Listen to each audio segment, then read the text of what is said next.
Muchísimas gracias a Expedion, muchas gracias a la CTM y a todos los que estáis aquí. Muchísimas gracias también por hacer vuestras preguntas cuando queráis y recordad que no hay malas preguntas sino malas respuestas. Así que no os preocupéis si pensáis que vais a hacer una pregunta que pueda sonar mal o lo que sea. Nada. Aquí hay que dar caña. Muy bien. Bueno, cuando miramos la economía, decía Jim Steinman que el futuro ya no es lo que era, ¿no? Y una de las cosas que nosotros percibimos ahora mismo es una diferencia muy significativa entre lo que nos están repitiendo constantemente los gobiernos, los organismos nacionales e internacionales y lo que percibe la empresa y el ciudadano cada día, ¿no? ¿Qué es lo que está ocurriendo con la economía española?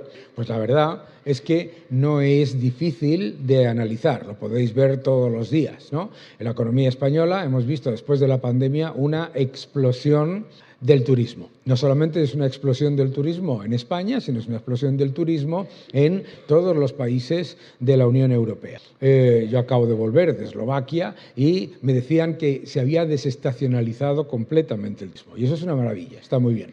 Pero no podemos olvidar que si miramos la foto de la economía española entre el año 2019 y el año 2023, la realidad, datos de la contabilidad nacional, es que la inversión ha caído un 5%, que el consumo no ha hecho nada, se desplomó y se recuperó, pero no está exactamente a un 0% de aumento con respecto al año 2019, que las exportaciones han aumentado un poco, y que os voy a contar a vosotros, ¿no? Que las importaciones han aumentado un poco también y por lo tanto la contribución del sector exterior, que en el Producto Interior Bruto es exportaciones menos importaciones, es relativamente pequeña. Y lo que ha pasado en España es que ha habido un aumento brutal del gasto público. El gasto público entre 2019 y 2023 ha aumentado más de un 17%. Por lo tanto, vivimos en una economía en la que ahora mismo, efectivamente, los datos que aparecen son datos relativamente positivos en titular, ¿no? La economía crece un 2%. Pero claro, decía a mis alumnos el otro día, si aumentas la deuda en 400.000 millones y no aumenta el Producto Interior Bruto en 150.000 millones, es que eres muy inútil. Claro, que os voy a contar a vosotros, ¿no? Entonces, ¿cómo lo llamo yo a esto? Con la tarjeta de crédito de otro, todos los restaurantes son baratos. Mucho cuidado. ¿Qué es lo que pasa? Que aumentar de una manera tan significativa los desequilibrios siempre pasa factura. Siempre pasa factura. ¿Qué es lo que no sabemos? Exactamente cuándo, porque no sabemos cuándo va a venir el cobrador de la visa a decir a qué hay que pagar. O por lo menos a decir hay que reducir el gasto. En el último dato del Producto Interior Bruto de España, lo que se mostraba era precisamente esos factores que estábamos comentando. Y hoy el Instituto Nacional de Estadística ha publicado los datos de la cifra de negocios del sector servicios y del sector industrial. Y la cifra de negocios del sector servicios con récord de turismo está en negativo en el año. Las empresas, decía ayer en un evento de CEPIME, el presidente de CEPIME, las empresas no están viendo un cohete. Las empresas se han recuperado de un desastre y se han recuperado con muchísimo esfuerzo, que os voy a contar a vosotros. Los márgenes se han reducido por la inflación y, además de haberse reducido los márgenes, las empresas están sufriendo un aumento muy significativo de costes y están viendo un aumento muy significativo de los impuestos. De hecho, si miras en la propia contabilidad nacional del Instituto Nacional de Estadística y miras el Producto Interior Bruto por rentas entre el año 2019 y el año 2023, y siempre nos dicen, no, es que hay no sé quién que se ha forrado con la pandemia, no sé cuál que se ha forrado con la pandemia. Pues os voy a contar un secreto ahora que no nos oye nadie. El que se ha forrado con la pandemia ha sido las rentas por impuestos. Eso es lo que ha sido una explosión absoluta. Y claro, ¿qué es lo que ocurre? mientras la economía se mantiene relativamente dopada, mientras la economía se mantiene relativamente fuerte por el efecto del sector exterior, más el efecto del turismo, todos esos desequilibrios, todas esas trabas burocráticas, trabas fiscales, etcétera, etcétera, que todos estáis sufriendo, no tengo que contároslas a vosotros. ¿Cuánto han subido los costes laborales? Un 50%. Un 50%. Es que se dice ahí fuera, cuando lo cuentas esto fuera, dices, en España han aumentado los costes laborales un 50%. Te dicen, ¿cómo pueden sobrevivir las empresas? Si a la vez te han aumentado los precios de las materias primas, la gasolina, etcétera, por la inflación, etcétera, etcétera, un 17, un 20%, etcétera, en el periodo 2019-2023, ¿no? Pues están sobreviviendo porque es verdad que las ventas se mantienen relativamente aceptables, la actividad se mantiene relativamente aceptable y por lo tanto mantienes la cabeza ligeramente por encima del agua. Como me decía hace poco un empresario extremeño, te dejan respirar hasta la nariz, la boca ya no. Claro, esa situación es complicada y desde luego se sostiene, entre otras cosas, porque en España, en el año 2020, pasó una cosa que vais a alucinar. Bueno, no vais a alucinar porque lo hicisteis todos, ¿vale?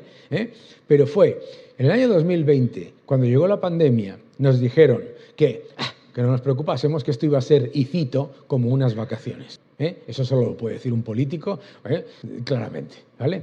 ¿Qué es lo que hicieron las empresas y las familias inmediatamente en el momento en el que el gobierno les dijo que esto iba a ser como unas vacaciones y que no nos preocupásemos? Número 1, preocuparse. Número 2, ir al supermercado a comprar papel higiénico. Ninguna tontería esa.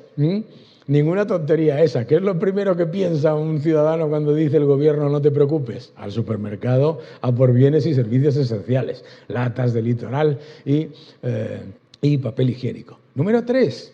Las empresas y las familias, en vez de dedicarse, como querían los gobiernos, que gastásemos, ¿cómo vas a gastar? Estás encerrado, que nos pusiésemos a endeudarnos, etcétera, etcétera, las familias y las empresas empezaron a comportarse de una manera admirable, que es ahorrando. Claro, ¿qué es lo que ocurre? Que mucha gente te dice, hombre, es que si no consumes y no te endeudas, pues entonces la economía no crece, y eso es falso. El progreso y la productividad no vienen del gasto y del consumo, vienen del ahorro y de la inversión productiva. No os lo tengo que explicar a ninguno de vosotros. Entonces, gracias al ahorro acumulado durante los años de la pandemia, y porque es que luego aquello se convirtió en casi un año y pico, gracias a ese ahorro y gracias a esas decisiones, hoy no estamos en una situación peor. A pesar de todo, en España hoy hay 50.000 empresas cotizando menos de las que había en el año 2019, en diciembre del año 2019. 50.000, que se dice pronto. Y no es que España sea un país que diga, venga, voy a tirar, no necesito más empresas, ¿de acuerdo? Por lo tanto, estamos viviendo una época en la que es relativamente peligroso, desde luego muy peligroso, caer en la euforia, y especialmente peligroso caer en la euforia cuando no se escucha a las empresas que tienen el pulso sobre lo que ocurre en cada momento, particularmente las vuestras. Claro, me estaban comentando ahora, hace un momento, cómo el ministro de Transporte no habla con las empresas de transporte, que es una especie de, esto es como, ¿sabes? Imaginaos el Banco Central Europeo no hablando con los bancos, no tiene ningún sentido, ¿verdad? Claro, ¿qué es lo que tenemos que ser conscientes? Lo que tenemos que ser conscientes es que esos grandes desequilibrios nos pueden generar grandes problemas a medio plazo, ¿de acuerdo? Y esto es muy importante. La deuda siempre se paga, siempre se paga. No existe ese concepto que se está repitiendo con cierta regularidad en algunos medios, que es no te preocupes por la deuda pública porque la deuda pública no se paga. La deuda pública se paga siempre o con mayor inflación, o con mayor desempleo, o con menores salarios reales, o las tres cosas a la vez, pero se paga siempre, ¿de acuerdo? Y Cuando se paga con inflación, lo que haces literalmente es pasarle el impuesto escondido a todos los ciudadanos. No es ninguna casualidad que hoy tengamos la inflación persistente y que la inflación en España lleve 7 meses por encima de la media de la eurozona. La inflación es un desequilibrio monetario. Cuando el gobierno te dice que te da algo gratis, la inflación es con lo que lo pagas. Decía Ronald Reagan que la inflación es el precio de las cosas que el gobierno te dice que te da gratis. Es que es lo que es. Porque cuando los gobiernos se dedican a gastar mucho más de lo que ingresan, ¿qué es lo que están haciendo? Imprimir dinero. Eso es imprimir dinero. Imprimir dinero no es el Banco Central haciendo así.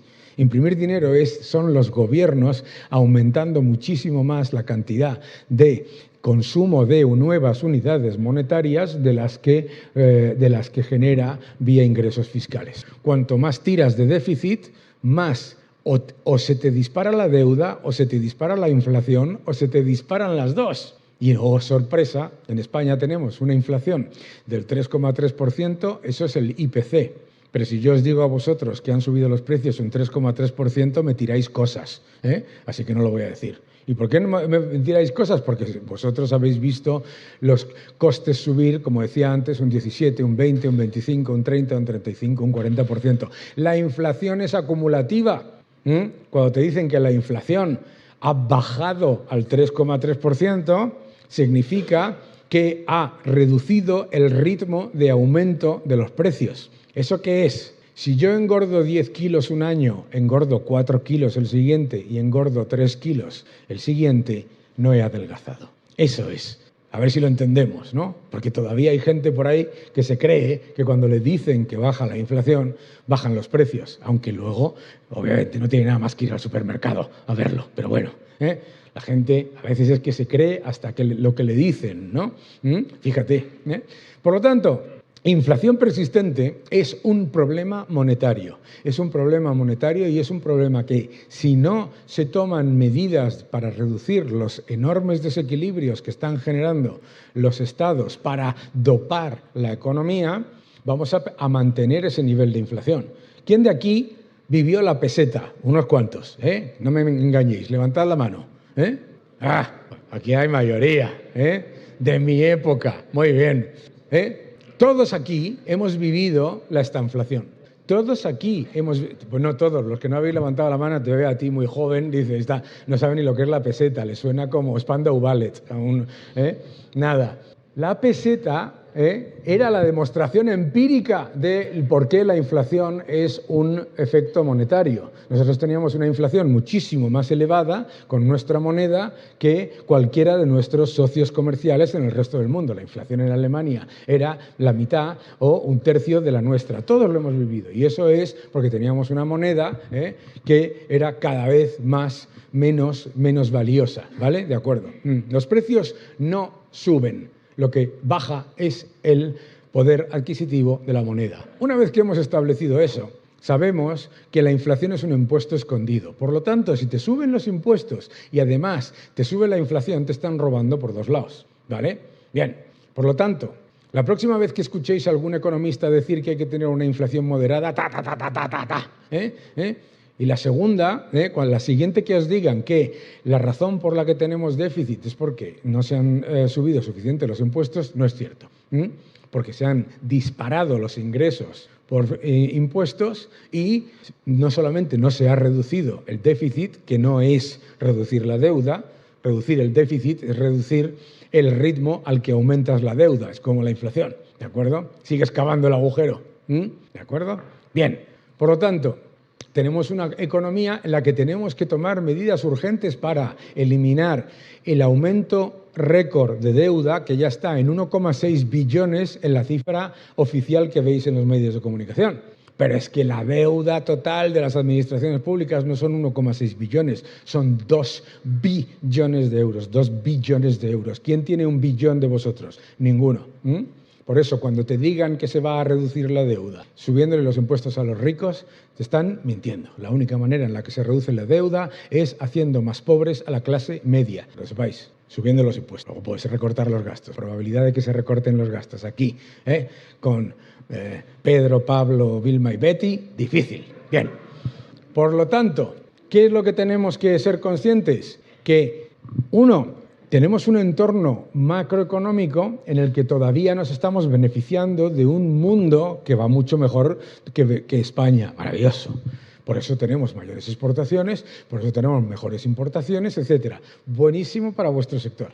Buenísimo para vuestro sector. Número dos, tenemos una capacidad, un espacio fiscal para continuar pasándole la factura a las empresas y a los ciudadanos muy pequeña, muy pequeña. Aunque la van a testar y la van a seguir testando, subiendo los impuestos, eso seguro. Y número tres, tenemos que ser conscientes de que el mundo, y esto es lo más importante para vuestro sector de lo que voy a decir en todo este rollo que os estoy contando, el mundo se está polarizando. Es decir, esa época que nosotros hemos conocido como de globalización, ¿vale?, ha sido una anécdota en la historia de la economía mundial. Una anécdota, si lo miras, nada, no llegó a ser 50 años. La globalización se está retrayendo. Cada vez se está polarizando más la economía mundial y las cadenas de suministro son cada vez más cortas y además exigen mayor nivel de flexibilidad por parte de los operadores para evitar lo que no pasó en la pandemia, que gracias a vuestro sector, entre otras cosas, no tuvimos escasez. Estamos hablando de la primera pandemia de la historia de la humanidad en la que no ha habido escasez. Que se acabó el papel higiénico en un supermercado 2 días, es irrelevante. No ha habido escasez. Gracias a vosotros, ¿vale?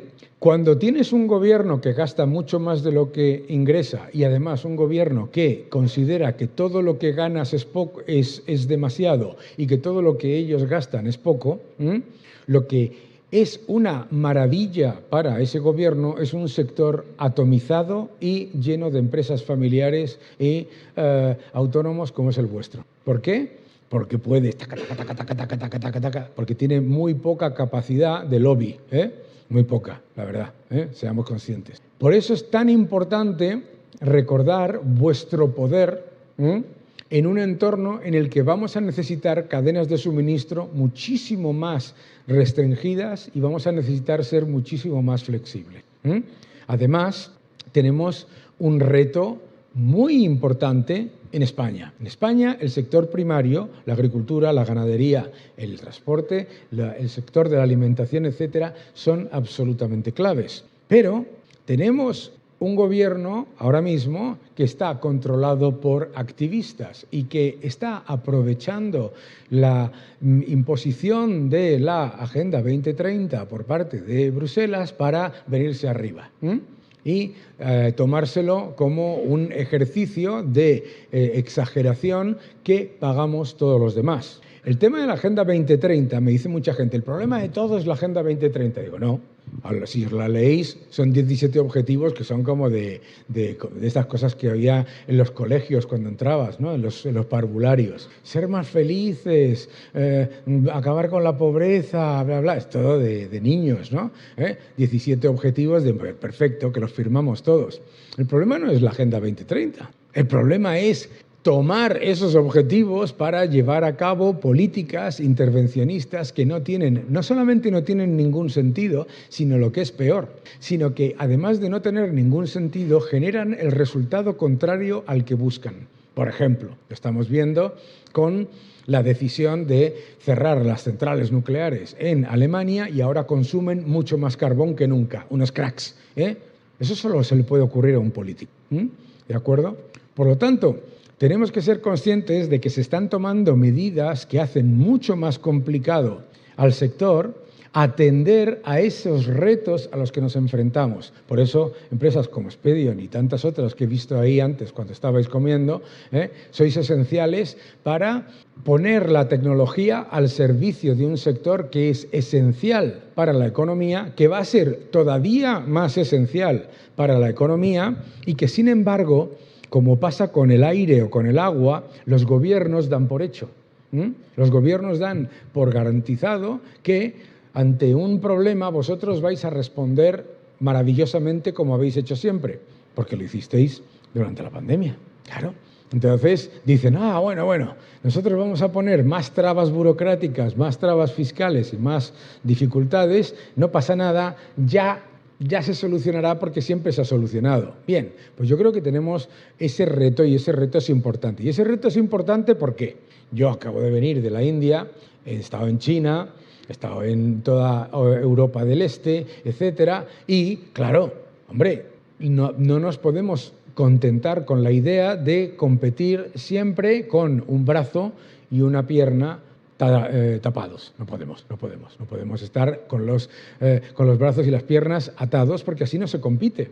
Y además nosotros no podemos tener esa visión de nuevo rico plañidero de decirle a los chinos o a los indios que lo que tienen que hacer es empobrecerse porque nosotros hemos decidido que eso es lo que hay que hacer. No. Número uno, no lo van a hacer.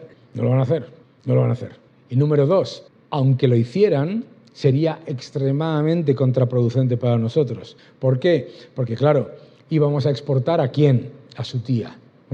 Claro. ¿Íbamos a importar de quién? Claro, la autarquía. Uy, Dios mío, la autarquía, la palabra más peligrosa en economía. La idea de que nosotros o cualquiera en el mundo puede hacer lo que todo internamente para su consumo interno y que todo eso se va a hacer maravillosamente más barato y mucho más eficiente. Falso. No existe la autarquía, no hay ningún país independiente. Y siempre que viene alguien a defender la autarquía, detrás viene la pobreza. Por lo tanto, lo que tenemos por delante es un entorno en el que sectores como el vuestro tienen una enorme oportunidad de aprovecharse de tres palancas. La primera, unificarse en acción, tener una estrategia común, etcétera, para que los gobiernos no aprovechen un sector muy atomizado para utilizarlo de cajero automático de sus veleidades autocráticas. Número dos, tenemos un sector financiero que ahora mismo es la mayor herramienta de apoyo para el sector como el del transporte en crecimiento, en tecnología y en aprovechamiento de sinergias globales. Uno de los elementos esenciales que comentábamos antes de la comida ha sido el hecho de que la banca en esta crisis ha sido increíble. Ha sido increíble porque viniéndosele abajo el activo, han continuado ofreciendo crédito y dando soluciones a las empresas. Pero el factor tecnológico, que es clave y que estáis todos debatiendo en estos días aquí, apalancarlo vía el acceso a financiación de equity con fondos de inversión, con bancos, poner en común a las empresas con fondos de inversión, etcétera, os hace multiplicar la capacidad de salir hacia afuera y de atender a los retos del futuro y además reducir los riesgos que se generan por factores endógenos, que eso es clave también. Por lo tanto, tenemos no solamente esos dos factores, sino un tercero, ¿no? La sostenibilidad. Estoy convencido de que en esta conferencia vais a hablar de sostenibilidad muchísimo, pero no vais a hablar de insostenibilidad, ¿vale? Está muy bien hablar de sostenibilidad, pero yo os voy a hablar de lo que es insostenible, y no hay nada más insostenible que las pérdidas, ¿vale? En el momento en el que por cuestiones equivocadas, por inacción, por comodidad, por miedo, por lo que sea, se introduce el riesgo regulatorio, las trabas burocráticas y la intervención política como los elementos clave para los sectores y se genera un entorno de generación de pérdidas generalizadas, eso es completamente insostenible. Las pérdidas, siempre, igual que la deuda, siempre las paga otro. Siempre las paga otro. ¿Y cuál es el problema al que nos podemos enfrentar si no ponemos como elemento fundamental de nuestra estrategia de sostenibilidad la rentabilidad? Pues que te vas por delante, que te llevan por delante. ¿Mm? La sostenibilidad tiene que empezar por los beneficios. No hay nada malo, al contrario, no solamente no es que haya nada malo, es que una empresa dé beneficios es la manifestación de la salud de la empresa. Una empresa que da pérdidas es la manifestación de la falta de salud de la empresa. A nadie se le ocurre que una empresa debería estar en pérdidas nada más que a un político. ¿De acuerdo? Ganar dinero no solamente no es malo, sino que es un bien social. Significa mayor inversión, significa mayor empleo y significa mayor capacidad de crecimiento, y las empresas, cuanto más grandes son, tienen más capacidad de aprovechar los periodos de crecimiento, pero también de prepararse para los periodos de decrecimiento.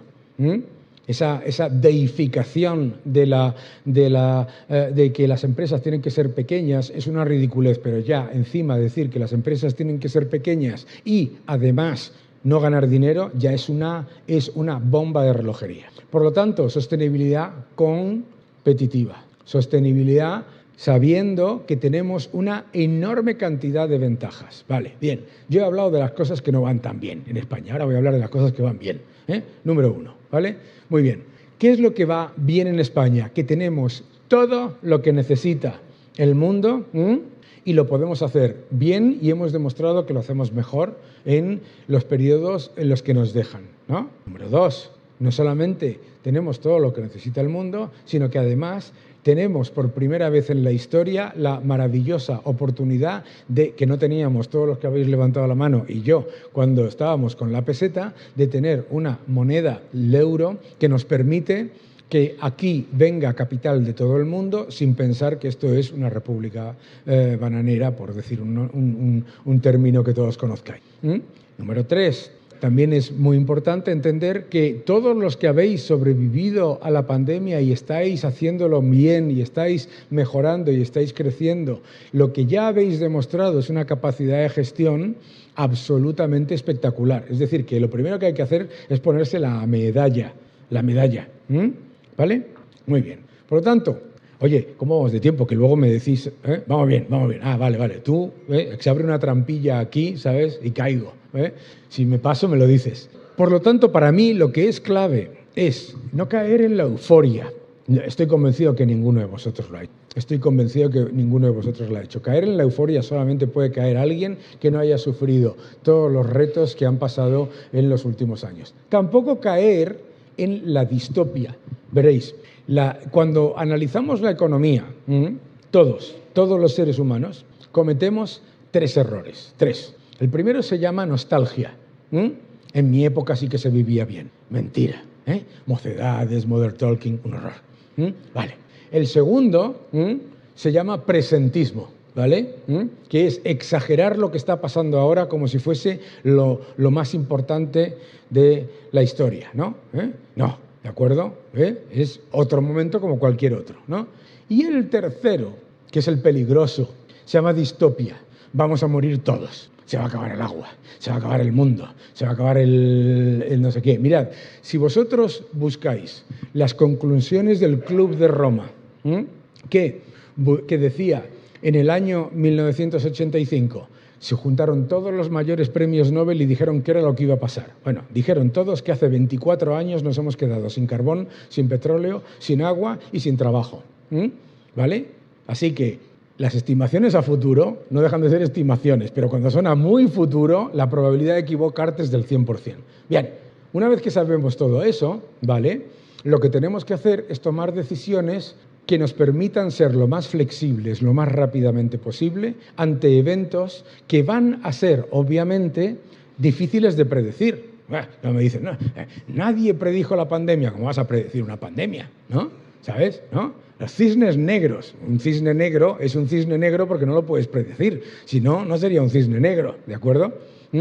Por lo tanto, lo que tenemos que ser conscientes es, con toda esa locura monetaria que estamos viviendo, generando una cantidad de dinero muy por encima de la que necesita el sector privado, con la locura fiscal que estamos viviendo, las crisis son mucho más frecuentes, pero son mucho menos abruptas. Esto es lo que la gente no entiende.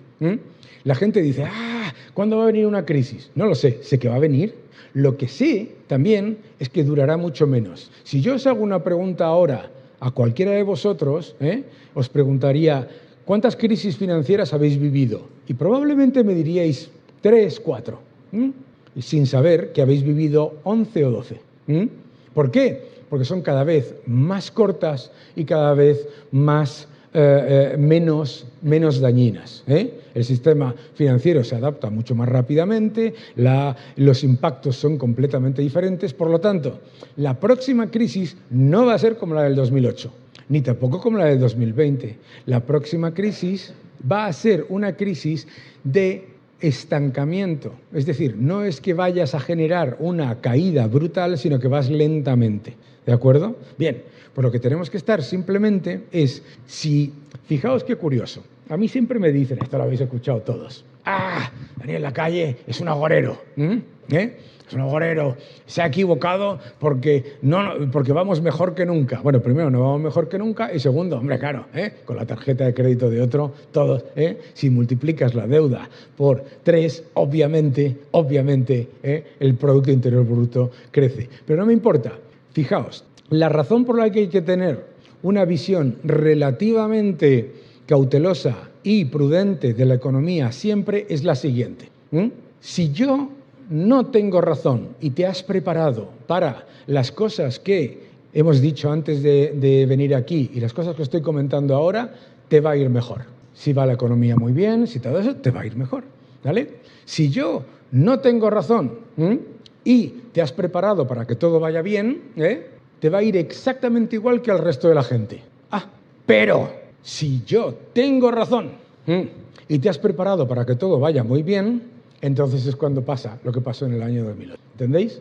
La idea de que tienes que ser optimista, positivo... Oye, optimistas somos todos, ¿no? Optimistas somos todos. Lo que no somos irresponsables. Es decir, si vamos a 150 kilómetros por hora por la carretera, no decimos acelera que todavía no nos hemos matado.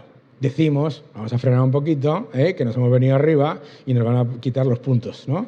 ¿Vale? Claro, cuidado, ¿no? Lo que tenemos que ser es simplemente conscientes de que los ingleses lo dicen todo el tiempo, prepárate para lo peor si quieres lo mejor. Prepare for the worst if you want the best. Porque si tú quieres lo mejor, te pasa cuando haces lo que hicimos en la pandemia. Empiezas a ahorrar, empiezas a prepararte para que la cosa vaya muy mal, empiezas como me decía ayer un empresario, el día de la pandemia compró 300 ordenadores y 300 teléfonos móviles sabiendo que iba a tener a la plantilla encerrada en su casa todo el tiempo, ¿sabes? Bien, te preparas para lo peor y entonces te sale lo mejor, ¿de acuerdo? Es decir, caer en el error del optimismo, el error del optimismo es muy peligroso. Porque además el que te está diciendo que tienes que ser optimista es el que cobra, no el que paga. Por lo tanto, seamos conscientes de que el riesgo de que venga una crisis como la del 2008 ahora mismo es cero. ¿Significa eso que no va a haber ningún problema? No. ¿Significa eso que vamos como un cohete? Tampoco. Y como le decía yo al ministro de Economía esta misma semana, le decía, cuidado con los símiles, porque los cohetes caen. Cuidado con decir que vas como un cohete, porque los cohetes se van al carajo, todos. No hay ningún cohete que siga para arriba ad eternum, ¿vale? Muy bien. Pues, por lo tanto, esa es mi recomendación. Tenéis un sector que no es que sea esencial, es que dentro de 3, 5 años, la importancia de vuestro sector, que vosotros ya sois conscientes, se va a multiplicar. Por eso que os he dicho, el mundo se está polarizando cada vez más. Lo ve todo el mundo. Cuando yo estaba en China, ¿en qué estaban invirtiendo? En transporte. Estaban invirtiendo en transporte. No estaban invirtiendo en eso de los fondos Next Generation, tonterías, ¿no? ¿Sabes? Va a ser cada vez más importante. Vais a necesitar cada vez más músculo financiero. Por eso es muy importante que os apoyéis en el sector financiero y que os apoyéis en los fondos de inversión. Y vais a necesitar cada vez mayor nivel de cohesión para que no os utilicen como cajero automático de las veleidades autocráticas de cualquier gobierno, de cualquier color. Muchísimas gracias. Muchísimas gracias por vuestra atención. Muchas gracias. Y un aplauso por el trabajo, gracias. Que han venido unas cuantas preguntas. Muy bien. Bueno, sí, creo tienes deberes, Daniel. Tenemos deberes, qué maravilla. Vamos para acá. Muy bien. Bueno, en el mismo orden que me los ha dado la azafata, comienzo. Vamos bien de tiempo. Tenemos hasta las 6. Muy bien. Recuerden que en esta misma sala a las 6 será la apertura oficial del Congreso. Daniel, la primera pregunta, y gracias por escribir todos en mayúsculas y en letra muy legible, por cierto. La primera pregunta dice así: ¿qué opinión tiene o qué futuro se augura al sector por el menor ingreso de impuestos especiales debido a la electrificación? Está muy bien. Bueno, sí, perdón, debido a la electrificación y debido a la normativa sobre la descarbonización. Esta es una pregunta buenísima, déjame. Esta es una pregunta buenísima. ¿Por qué? Porque dices, oye, el gobierno de España recauda aproximadamente 20.000 millones por impuestos verdes, ¿de acuerdo?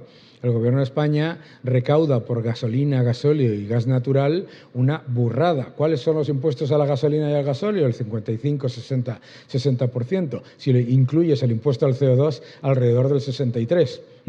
Y dices, claro, ¿qué va a pasar cuando si se pierden esos ingresos por la electrificación y el cambio del patrón de crecimiento con respecto al transporte, con respecto a los coches eléctricos, etcétera, etcétera? ¿Quién me da la respuesta? Te van a crujir impuestos en la electricidad. Te van a crujir impuestos en la electricidad. Yo se lo decía el otro día, yo no tengo nada en contra del coche eléctrico con nadie, pero lo que no haces nunca en tu vida es un escandallo pensando que vas a tener la fiesta gratis, ¿de acuerdo? Primero porque no es gratis en cualquier caso, la electricidad tiene ya un 70% de impuestos, pero cuando los gobiernos se encuentran con la realidad de que una decisión con respecto a una norma fiscal genera una reducción de ingresos, hacen dos cosas. ¿Qué se ha hecho con el impuesto al CO2? ¿No? A mí me encanta eso del impuesto al CO2, como el impuesto al plástico, ¿no? No sé cuántos plásticos o cuántos CO2 habéis visto pagar impuestos. Impuestos a mí, y a ti, y a ti, y a ti. Impuestos al plástico o al azúcar, ¿no? Vale, bien. Pero vale, fuera de todo eso, que me voy. El impuesto al CO2, ¿vale? ¿Qué es lo que pasó? Se monta todo el mecanismo, se pone todo el mecanismo de trading de derechos de emisión de CO2, etcétera, etcétera. Lo hacen pensando que las emisiones de CO2 van a cotizar entre 70 y 90 euros por tonelada de CO2. ¿Y qué es lo que pasa? Se desploma el mercado y se va el precio del CO2 a 2 euros por tonelada que se fue, ¿de acuerdo? ¿Qué es lo que dicen los políticos? Oye, pues eso significa que el mercado está funcionando bien, eso significa que está mostrando, ¿sabes? Bueno, pues oferta y demanda, etcétera. ¿Qué hicieron los políticos? Cambian el sistema para que la oferta se reduzca y por lo tanto suba el precio, se dispara el precio y ya te han vuelto a crujir. 25.000 millones recauda la Unión Europea en impuesto al CO2, que lo pagáis todos vosotros, yo incluido. Entonces, ¿qué es lo que va a ocurrir? Van a ocurrir varias cosas con la electrificación. La primera, claro, estaba viendo con vosotros hace un momento unos cuantos camiones fantásticos que se cargan por la noche, ¿vale? Muy bien, eso está fantástico. Pero ¿qué es lo que pasa por la noche?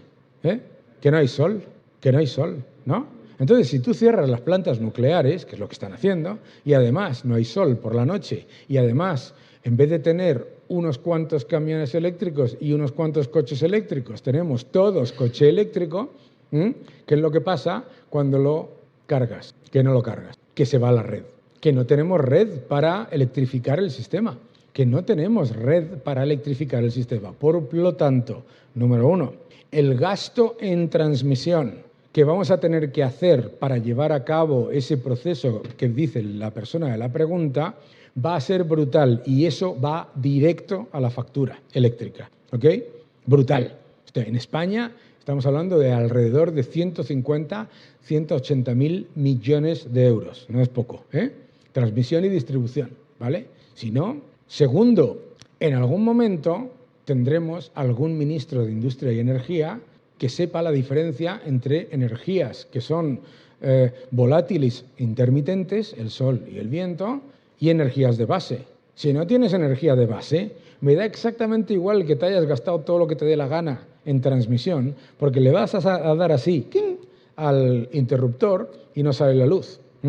Hablaba antes de cómo nos acostumbramos a las cosas que damos por hechas y no nos damos cuenta de la maravilla que es, del milagro que es el hecho de que des al interruptor y haya luz. Parece que la cantidad de gente que estamos aquí, que hemos vivido apagones, no los jóvenes ahí de los asientos baratos, ni tú, pero los que estaban aquí por el medio, hemos vivido todos apagones en este país, todos. Entonces eso va a ser un gran problema. Pero claro, si tienes que gastar mucho más en transmisión, si vas a tener que gastar muchísimo más en backup, porque claro, cuando tú tienes un mix energético en el que tienes mucho más viento y mucho más solar, que son, por definición, no porque, son intermitentes y volátiles, tienes que tener un backup para que esté encendida la luz. ¿Cuál es el backup? El gas natural. Vamos a consumir muchísimo, lo vais a flipar, vamos a consumir muchísimo más gas natural o muchísimo más carbón, como se nos ocurra, que nos ha ocurrido y está ocurriendo, la estupidez de cerrar las plantas nucleares. Es decir, vamos a pagar muchísimo más por la electricidad, vamos a pagar muchísimo más por el petróleo, por el gas, y además vamos a pagar muchísimo más impuestos y encima no vamos a consumir menos gas natural, menos carbón. Que lo está advirtiendo todo el mundo, todo el mundo. El problema es ideologizar esto. Por lo tanto, a la pregunta, no es que la cantidad de impuestos que se vayan a dejar de recaudar por petróleo, por diésel y por gas natural se vaya a transferir a la electricidad, que sí. Es que vamos a pagar mucho más de lo que estamos pagando ahora, además. Esa es la clave que os quiero transmitir. Si tú haces mirad, me lío, ¿eh? Menos mal que son... ¿Cuántas son? Bueno, entonces me vengo arriba. Mirad, el aceite de ballena era el principal factor de calefacción y de luz antes de la revolución industrial, ¿de acuerdo? Bien.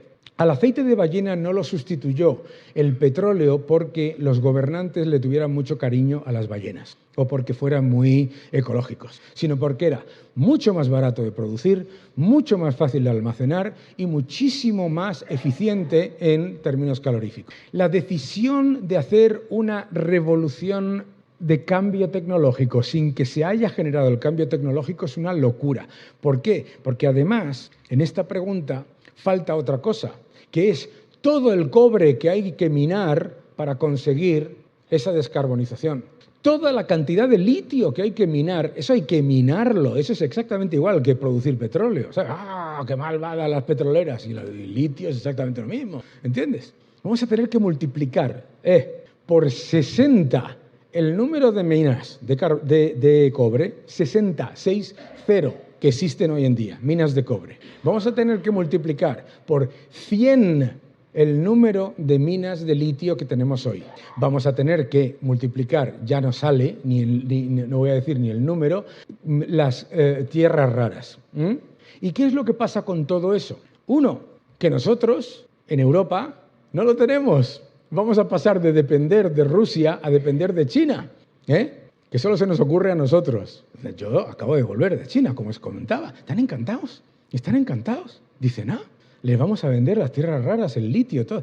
Claro, minas de litio a las afueras de Shanghái, todas las que tú quieras, ¿sabes? Estamos locos, porque hemos creado una decisión política que no tiene ningún sentido desde el punto de vista de la industria. Eso no significa que no lo vaya a tener en el futuro, pero tú no puedes decidir que se haga todo ahora, cuando todavía no sabes qué es lo que vas a hacer con las baterías, ¿no? Claro, que vosotros... ¿Quién tiene aquí un teléfono móvil, un smartphone? Todos, bien. ¿Cuánto os dura la batería del teléfono? Una mierda os dura. Y os dicen, cuando tú te compras el teléfono, te dicen, la batería dura 24 horas, 24 leches. Claro, ¿qué crees que te va a pasar con la batería, con las baterías de los coches eléctricos, con las baterías? Claro. ¿Y qué es lo que pasa con una batería cuando se acaba su vida útil? ¿Qué vamos a hacer con los cementerios de baterías? ¿Dónde los vamos a meter?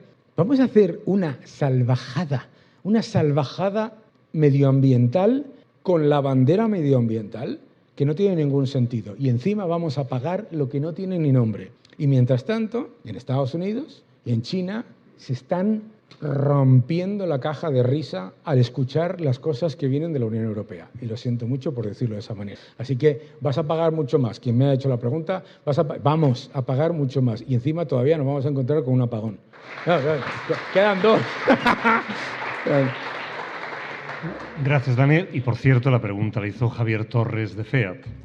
Javier. Pasamos, la siguiente pregunta la ha hecho Juan de TIP y nos dice que, Daniel, estoy de acuerdo con usted en que la inflación es un fenómeno monetario, pero no obstante, tras la crisis de 2008, los bancos centrales emitieron mucho dinero y la inflación estuvo controlada a nivel mundial.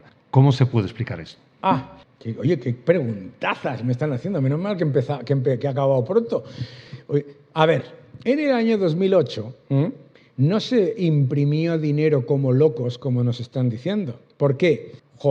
A ver cómo explico yo esto. La inflación es un fenómeno monetario que es cantidad de dinero multiplicado por la velocidad del dinero, es decir, el número de veces que una unidad de dinero se mueve en la economía, es igual al nivel de precios, la inflación, por la producción del sector privado en la economía. ¿De acuerdo? Perdonadme, esta es la ecuación cuantitativa del dinero, la que deberíais aprender todos en el colegio y la que no os enseñan porque no les interesa. Bien, no pasa nada. ¿Qué quiere decir? Que si tú puedes aumentar la cantidad de dinero como se hizo en el 2008, pero como lo estás haciendo menos que el aumento de la producción global nominal, entonces no se genera la inflación en bienes y servicios que tú decías, ¿de acuerdo? Además, en el año 2008 aumenta la cantidad de dinero, pero los gobiernos empiezan a reducir sus desequilibrios fiscales. Acordaos lo que decía. Lo único que imprime dinero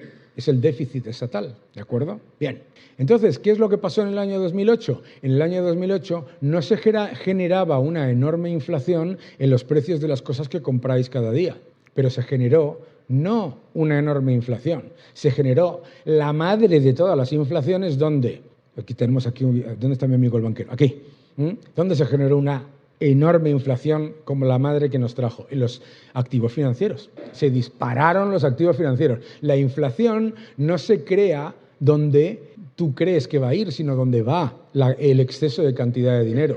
Se dispararon las bolsas, se dispararon los bonos, se dispararon, etcétera, etcétera, etcétera, etcétera. Bueno, eso no tiene un efecto tan negativo sobre la economía como la inflación que la sufrimos todos, pero sí tiene un efecto para el que se vaya a comprar una casa, etcétera. Claro que lo tiene, ¿de acuerdo?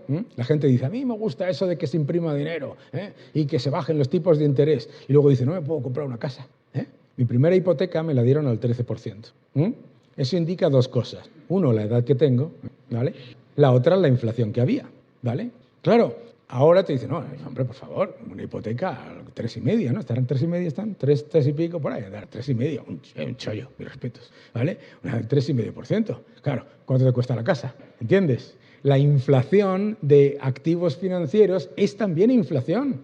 Y se generó una gigantesca inflación de activos financieros. ¿Por qué? Porque la velocidad del dinero, cantidad de dinero, multiplicado por la velocidad del dinero se cayó. ¿De acuerdo? Y entonces no se generó inflación. ¿Qué es lo que pasa en el año 2020?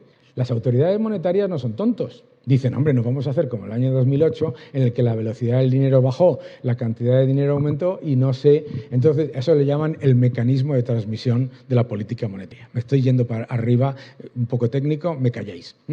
¿Qué es lo que pensaron? Dijeron, no, esta vez no. Esta vez vamos a darle ahí, que los gobiernos se lo gasten, ¿de acuerdo? Y que disparen el gasto público y que disparen la deuda. Venga, ¿no? Entonces, a los norteamericanos venían y les daban un cheque de $1.500 y ahora se quejan de que tienen una inflación acumulada del 25%. La inflación es el precio de las cosas que el gobierno te dijo que iban a ser gratis. Siempre. O te sale por el lado de los activos financieros y te cuesta comprar una casa más que si vendes los 2 riñones, o se te va por el lado de los precios. Y ahora se nos ha ido por el lado de los precios. Siempre pasa lo mismo.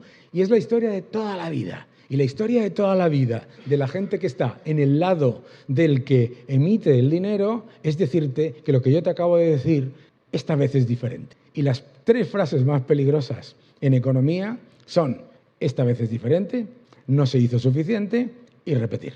Vamos así. Pues la última pregunta por ahora, si no hay más, viene en este caso de Pedro Martínez de CETEN. Y nos dice, Daniel, ¿qué opina de la subida del salario mínimo interprofesional? ¿No cree que antes de hacer este tipo de medidas primero hay que subir el nivel de contratación de las empresas? Esto es buenísimo, ¿no?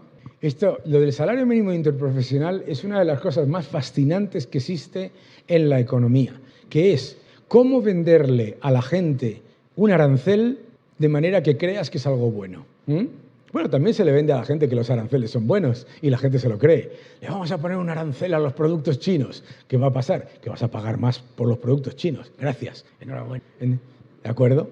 Es acojonante, es increíble cómo todas las recetas económicas que no han funcionado nunca se repiten con el aplauso encendido de la inmensa mayoría de la gente. La autarquía, el proteccionismo, los aranceles. Y el salario mínimo interprofesional es un arancel al trabajo. ¿Es un arancel al trabajo? Claro que lo es. Ahora, a mí no me preocupa y ahí lo podemos debatir en el mundo. Pero en España, además, el salario mínimo interprofesional es un timo.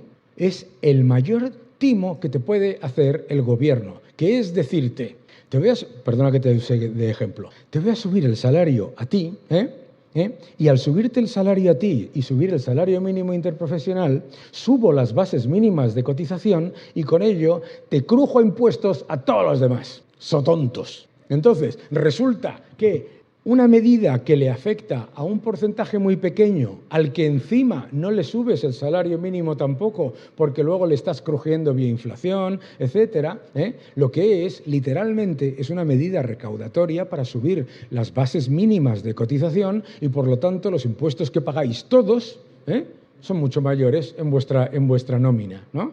Lo que pasa es que estamos en un país en el que la gente mira su nómina y no se indigna, ¿no?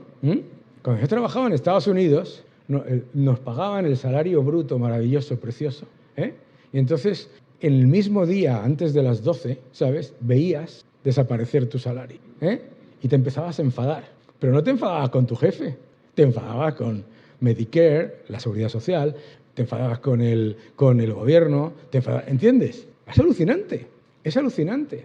Es alucinante el poco respeto que le tenemos a nuestro propio salario, que no nos demos cuenta de que cuando nos han dicho que se ha subido el salario mínimo interprofesional, nuestro salario neto en nuestra nómina de todos los demás ha bajado, ¿no? Ya está.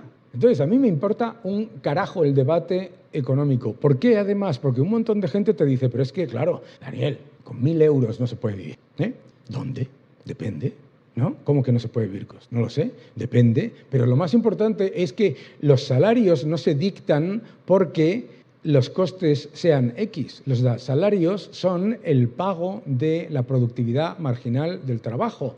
Por lo tanto, la persona que ha hecho la pregunta tiene toda la razón. Los salarios subirán cuando suba la productividad. Pero, amigo, no. En España no se habla nunca de la aberración económica más tremenda, que es que llevamos 2 décadas casi en el que la productividad no ha aumentado. Y la gente se cree que la productividad es trabajar más horas. Eso es una tontería. La productividad es hacer más cosas mejor con menos recursos. Eso no tiene nada que ver. Tenemos ese problema. Entonces resulta que aquí se soluciona todo empezando al revés. Y bueno, pues adelante, que lo hagan. Luego la gente me dice, ¿por qué tenemos la tasa de paro juvenil más alta del mundo? ¡Del mundo! ¡Del mundo! ¡Leche! La tasa de paro juvenil más alta del mundo. Y aquí no se indigna nadie. Y nadie sabe y nadie quiere juntar 2 y 2 y darse cuenta que la razón por la que tenemos la tasa de paro más alta de la Unión Europea en absoluto y la tasa de paro juvenil más alta del mundo es porque estamos constantemente penalizando la creación de empleo. Yo tengo empleados en el Reino Unido y en España. Para el mismo salario neto,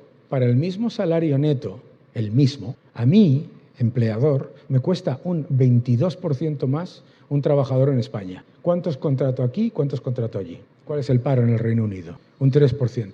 Un 3%. Y dicen que va fatal.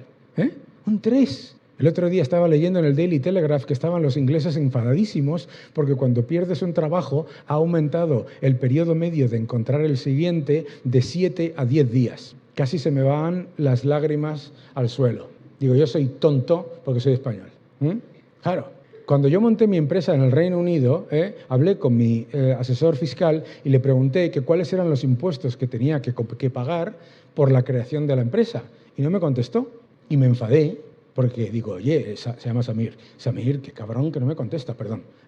Y le llamé y le dije, oye, Samir, que te he hecho una pregunta y que no me has contestado. Y dices, ¿qué quieres que te conteste? Digo, ¿cómo que quieres que te conteste? ¿Qué impuestos tengo que pagar por la creación de la empresa? Y dice, ninguno. ¿Cómo vas a pagar impuestos por crear una empresa? Y le digo, perdóname, Samir, que es que soy español y soy imbécil. Claro, hombre, por Dios, impuesto de actividades económicas. ¿Qué es eso? ¿Qué vergüenza es esa? Hombre, por Dios. O sea, es que es alucinante lo que tenemos que tragar y encima pensamos que esa es la norma, cuando es la excepción.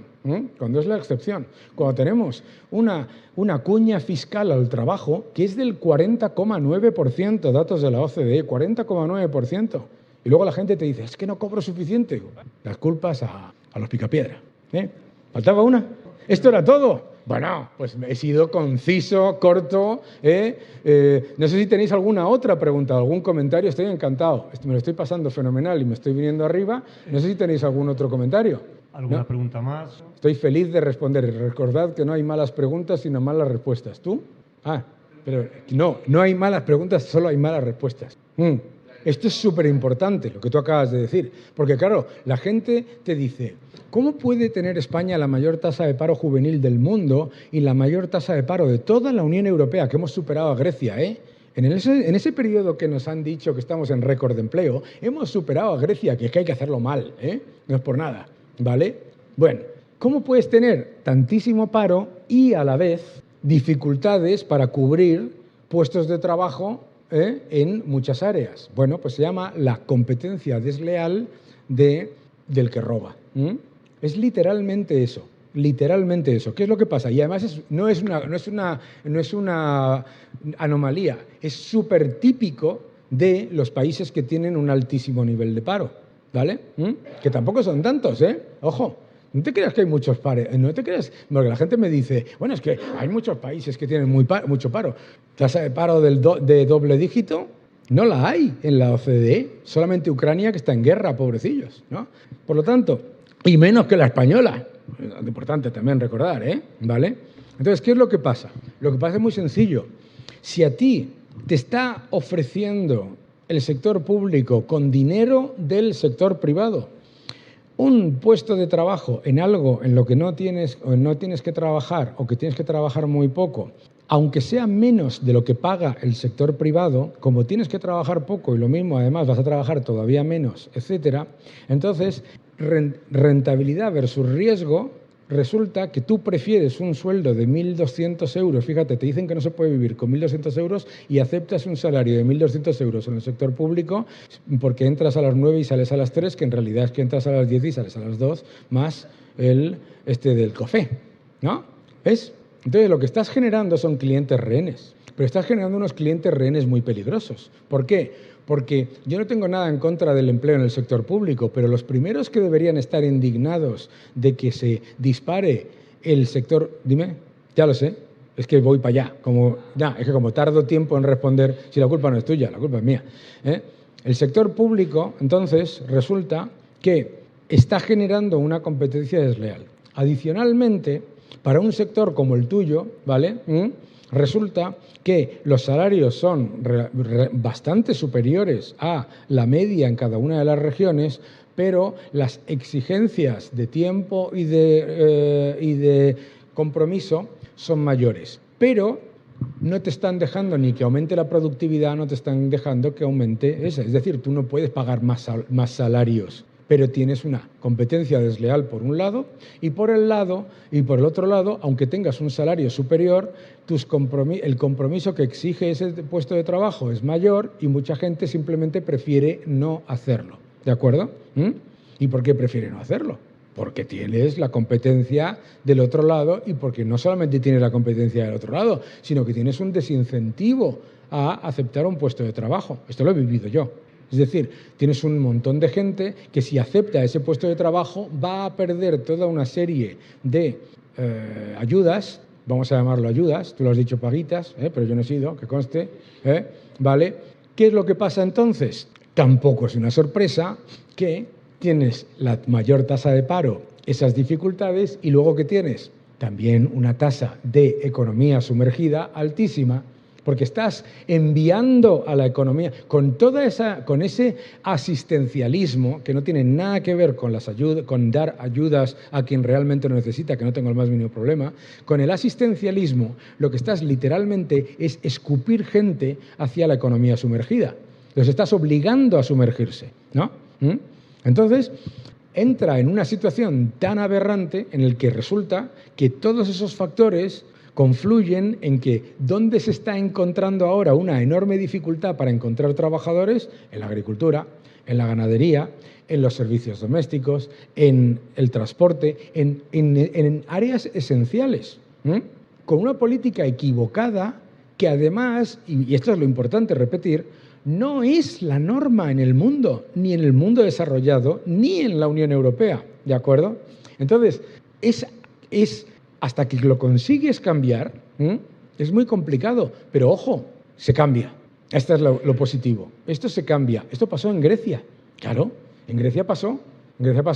En el año 2006 yo hice un viaje a Atenas y me invitaron a dar una charla, ¿no? Y estábamos en un sitio en el que no había gente para, pues, muchísimas gracias, traer las cestas, llevar las cestas. No había gente, ¿no? Y enfrente del sitio había un hospital que tenía, y no es una broma, 75 jardineros. Un hospital con 75 jardineros. Me dirás, joder, qué jardín debía tener el hospital. Si te cuento cómo era el jardín, era como de allí a allí. 75 colegas contratados. Claro. Entonces, ¿qué es lo que pasa? Estás constantemente desplazando fuerza laboral y además le estás enviando a la economía sumergida a la gente que estaría dispuesta a aceptar esos puestos de trabajo porque no quieren perder otro tipo de subvenciones. Y cuanto más hagas... Ahora van a hacer una cosa, lo vais a ver, ahora van a hacer una cosa que es acojonante, que es que tú puedas cobrar el paro, ¿lo sabes? Que tú puedas cobrar el paro a la vez que trabajas. Entonces, se va a hacer semejante cuello de botella en todos aquellos sectores que están en un salario más o menos entre la suma del paro más tu salario, brutal. Y bueno, lo maquillarán, te dirán que son fijos discontinuos, no sé qué, bla, bla. Lo de los fijos discontinuos es una broma, ¿no? Entonces, bueno, ya veréis. Por eso va a empeorar, perdonad, eso va a empeorar, pero cambia. Y en Grecia, sin maquillar el paro, sin fijos discontinuos, sin activos y todas estas chorradas, etcétera, etcétera, en Grecia han reducido el paro mucho más rápido que en España, tienen hoy un paro mucho más bajo y además de muchísima menos precariedad, mucho mejor. Por lo tanto, las cosas cambian con tiempo. Oye, no sé si tenéis alguna otra pregunta. Ah, sí, allí al fondo. Esa es otra, ¿ves? Daniel, ya lo cuento. Perdón, 5 minutos. Tenemos 5 minutos, el problema no eres tú, sino yo. 5 minutos. ¿Qué problema se le presenta a las empresas con la reducción de las horas trabajadas? Hombre, yo creo que no hay ninguna empresa en la que haya un problema de buscar opciones para que los trabajadores tengan menos horas, etcétera, etcétera. Pero fíjate que en vez de hacerse diciendo te voy a dar un incentivo fiscal para que negocies una serie de mejoras en las horas trabajadas con los trabajadores y eso te permita contratar a otros. No. ¿Qué es lo que pasa? Que te dicen, no, te vamos a bajar las horas máximas y además te vamos a mantener los mismos costes. Es decir, le estás pasando a todas las microempresas de España, que son la mayoría, a todas las empresas familiares, a todas las empresas de 2, 3 trabajadores que hay, le estás pasando todo el coste al empleador que además no es un empresario ahí de chistera, sino que es un currante como el que más, como cualquiera de vosotros, ¿de acuerdo? Entonces ese es el problema. Muy bien. Oye, perdona, todavía nos quedan 2 minutos, se abre la trampilla. Si son 2 minutos, sí. Yo repito, claro. La diferencia, ¿cómo explico yo la diferencia entre los datos macro y los datos micro de las empresas? Muy sencillo. Ya, sí. Ya, a ver, como tenemos poco tiempo, concilias unos datos macro que parecen muy optimistas con unos datos micro que son muy optimistas, o que parecen muy pesimistas. Te lo digo muy fácil. Mira, imaginaos todos estáis en pérdidas, ¿vale? Y yo pido un préstamo de 1.000 millones. ¿Cuál es el agregado de esta sala económicamente? Unos beneficios de la bomba. Eso es, literal. Perdóname por ir rápido. Así, literalmente. Tú estás haciendo el agregado en el que estás incluyendo el Producto Interior Bruto es el gasto de las familias, el gasto público, la inversión más las exportaciones menos las importaciones. Endeudas el gasto público y tú pierdes pasta, yo me endeudo, te paso la factura y sube el PIB. Soy un crack. Gracias.